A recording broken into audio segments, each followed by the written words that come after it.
You may have noticed the roads have a lot of self-driving vehicles on them, and here at the Barnes Firm we get a lot of questions about how they work, what happens if there's a crash, and how it's going to affect them in their daily life. I'm here to try to answer some of those questions for you. Let's start off with the most basic question. What is a self-driving vehicle, otherwise known as an autonomous vehicle? And the easiest way to think about it is through levels. There's 6 levels. Level 0 is no automation whatsoever. That means the human does all the work behind the wheel. Level 5 is 100% autonomous, which means the computer in the car is doing 100% of the work and operating the vehicle. Most of the cars on the roads with us today are level 2. That's with things like cruise control and lane assist. One question that we get is, how does this impact me as a driver if I'm involved in a crash with an autonomous vehicle?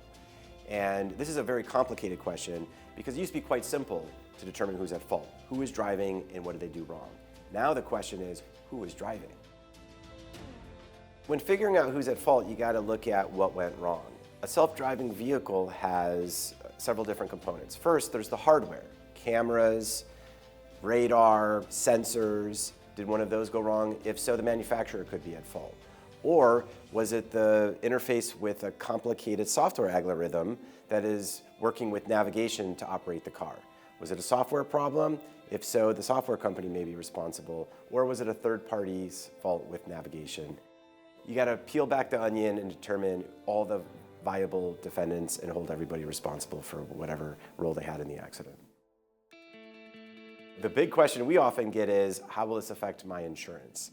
Insurance is rated on a number of factors currently based on who you are as a driver. Who are you? Where do you live? What's your personal driving record?